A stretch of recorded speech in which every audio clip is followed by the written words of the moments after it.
Hello, Telvanni here, and today I'd like to share with you a league start idea. Mana stacking, Lightning Conduit Elementalist. I say idea here because I don't want to market this as a tried and tested league start build. In fact, it's not really possible to test the build fully until the patch drops, so it's not really up to my standards to release this as a full build guide. However, playing around in Path of Building and extrapolating our knowledge of upcoming changes, we can get a pretty good idea of how it might play. So, let's get into it. In Path of Exile 3.24 Necropolis, GGG is significantly buffing Archmage support. Previously, Archmage support granted added lightning damage based on the cost of your skills. However, in 3.24, the added lightning damage will no longer scale off of mana cost, but rather your total unreserved maximum mana.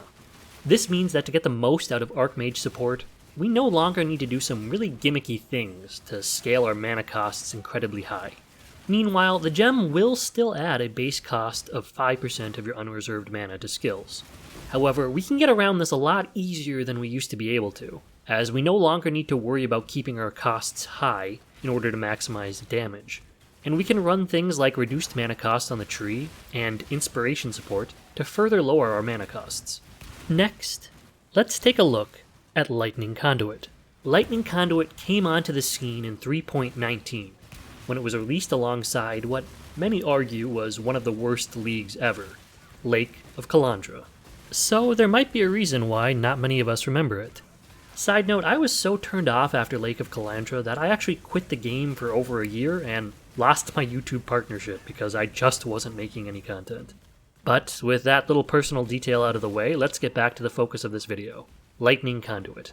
In Lake of Kalandra, Lightning Conduit was one of the most played skills, boasting both great AoE clear and single target damage. It was incredibly powerful, and as a new skill it stole the spotlight in the league. However, GGG deemed that it was perhaps a little too powerful. So when 3.20 Sanctum rolled around, they gave it a pretty heavy-handed nerf, reducing the flat damage it dealt at level 20 by 25%, as well as reducing the effectiveness of added damage from 190% down to 140. However, just last league, in 3.23 Affliction, GGG actually buffed the skill gem in a change that has kind of flown under the radar. Quality now provides 4% more damage with hits per 5% effective shock on enemies. This is effectively a 15% damage increase after accounting for all the multipliers. So with that alone, we are already pretty close to Lightning Conduit's full strength in its heyday. Now add in the upcoming Archmage support changes, and we're really onto something here. Back in 3.19, most people were running added lightning damage support, which at level 20 provides 19 to 358 added lightning damage, or 188.5 added lightning damage on average. But that's not consistent damage, right? Sometimes you roll high, sometimes you roll low, and that doesn't feel the greatest, especially when you're mapping. Archmage, on the other hand, provides a flat added value of 19% of your unreserved maximum mana at level 20. So if you're running a mana stacking build with like 5, 6, 7, 8,000 maximum mana, you're looking at 10 to 1,500 flat added lightning damage instead of 180, making Archmage support 5, if not 10 times better than added lightning damage. And there's no low roll here, it's just consistent damage. No more needing to stop because you missed 1 or 2 white mobs when your lightning damage rolled low. If we take a look at the PoB here, you can see that on paper anyway, we're able to hit something like 6 million DPS with all of our buffs active. All on a very low budget, league start setup that should be feasibly obtainable within your first few hours of mapping. Admittedly, this falls closer to 2 million DPS when you disable some of our buffs, but 2 million DPS, unbuffed while mapping, is still a pretty crazy amount of damage in a league start scenario.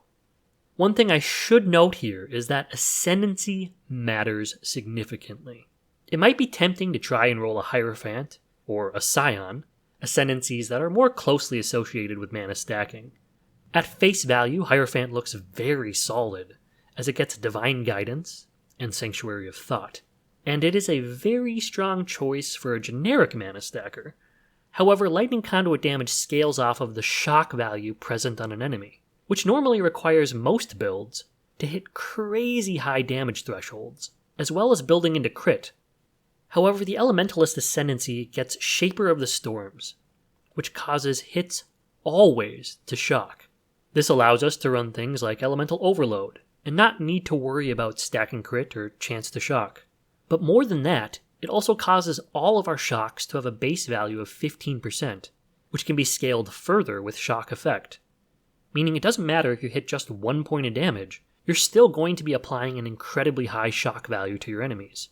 This is what allows us to use Orb of Storms to chain and apply screen-wide shock to enemies, and follow up with a huge explosion from Lightning Conduit. You can see here that if I unallocate Shaper of Storms, I lose literally 80% of my damage, going from nearly 2 million DPS unbuffed all the way down to 300k.